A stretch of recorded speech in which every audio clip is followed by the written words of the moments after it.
ദൈവനാമത്തിന് മഹത്വമുണ്ടാകട്ടെ. സഹോദരങ്ങളെ, ഒരു വലിയ സ്ട്രക്ചറിനെ ഉറപ്പിക്കാൻ ഉപയോഗിക്കുന്ന നീളമുള്ള ലംബമായ ഘടനയല്ലേ തൂണുകൾ? അവ ഉറപ്പുള്ള തറയിൽ ഉറപ്പോടുകൂടെ പണിതവയായിരിക്കണം. എന്നാലേ ഉദ്ദേശിച്ച രീതിയിലുള്ള ഫലം ലഭിക്കുകയുള്ളൂ. എഫേസ്യർ 2:21 പറയുന്നതൊന്ന് ശ്രദ്ധിക്കൂ. അവനിൽ കെട്ടിടം മുഴുവൻ യുക്തമായി ചേർന്ന് കർത്താവിൽ വിശുദ്ധ മന്ദിരമായി വളരുന്നു. അപ്പോൾ സഭ കർത്താവിൻ്റെ വിശുദ്ധ മന്ദിരമല്ലേ? ഗലാത്യർ 2:9 യാക്കോബിനെയും പത്രോസിനെയും യോഹന്നാനെയും തൂണുകളായി എണ്ണപ്പെട്ടിരുന്നു എന്ന് പറയുന്നുണ്ട്.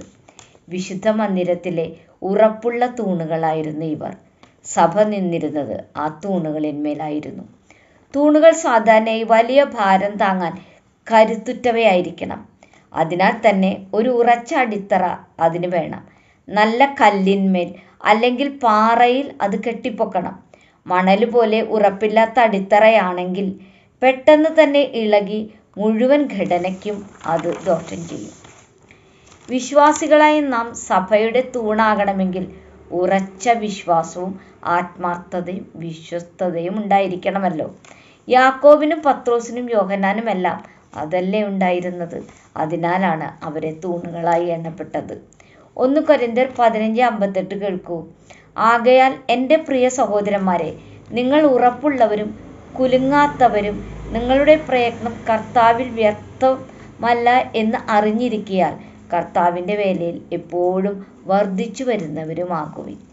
നമ്മുടെ സഭയിലെ എല്ലാവരെയും താങ്ങി നിർത്താൻ കഴിവുള്ള ഉറപ്പുള്ള തൂണുകളായി സഭയിൽ വിശ്വാസമുള്ള, വിശ്വസ്തതയുള്ള, ആത്മാർത്ഥതയുള്ള വ്യക്തികൾ ഉണ്ടാകണം. അല്ലെങ്കിൽ സഭ അടിയുലയും തകരും. വലിയ സമർപ്പണവും ധൈര്യവും അതിനാവശ്യമാണ്. ദൈവം നമ്മുടെ ഇടയിൽ ചെയ്ത കാര്യങ്ങൾ, പ്രവചനങ്ങൾ, സംഭവിച്ച അത്ഭുതങ്ങൾ, രൂപാന്തരപ്പെട്ട ജീവിതങ്ങൾ, ഇവ ഓർക്കുകയും സാക്ഷ്യം പറയുകയും ചെയ്യേണ്ടത് ഉറച്ച തൂണുകൾ തന്നെയാണ്. സഭയിൽ ആളുകൾ വരും പോകും. തലയായ യേശുവിനെ നിലനിർത്തുക എന്നതാണ് തൂണിൻ്റെ ജോലി. ദൈവത്തിൻ്റെ ഭവനത്തിൽ ഒരു തൂണായി മാറുക എന്ന് വെച്ചാൽ ദൈവം എന്താണ് ചെയ്തതെന്ന് ഓർക്കുകയും ദൈവം സ്ഥാപിച്ചതാണെന്നും ശക്തി ദൈവത്തിലാണെന്നും സത്യത്തിന് വേണ്ടി സാക്ഷ്യം വഹിക്കും നിലകൊള്ളുകയും ചെയ്യുക എന്നതൊക്കെ തന്നെ. ആയിരക്കണക്കിന് വർഷങ്ങൾ കടന്നുപോയിട്ടും മേൽക്കൂരയെ താങ്ങി നിർത്തുന്ന തൂണുകൾ ഇന്ന് ഭൂമിയിലുണ്ട്. യുദ്ധം, കൊടുങ്കാറ്റ്, തീപിടുത്തം എന്നിങ്ങനെയുള്ള പ്രതിസന്ധികളിൽ പോലും തൂണുകൾ കെട്ടിടത്തെ താങ്ങി നിർത്തുന്നതായി കാണുന്നു. ദൈവത്തിൻ്റെ ശുശ്രൂഷയിൽ പങ്കുകൊള്ളാൻ വിളിക്കപ്പെട്ട സ്ഥലത്ത് നമുക്ക് തൂണുകളാകാൻ ശ്രമിക്കണം.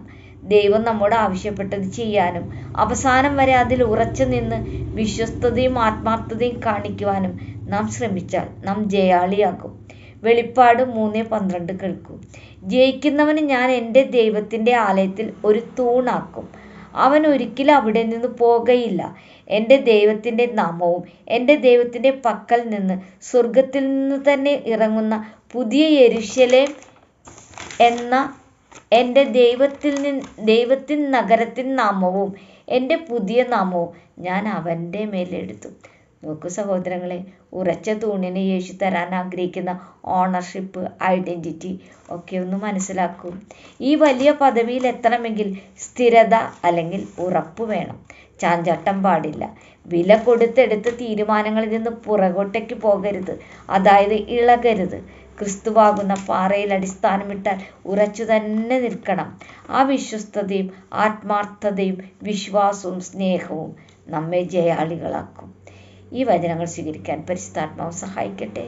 ദൈവമേവരെയും സമൃദ്ധമായി അനുഗ്രഹിക്കട്ടെ.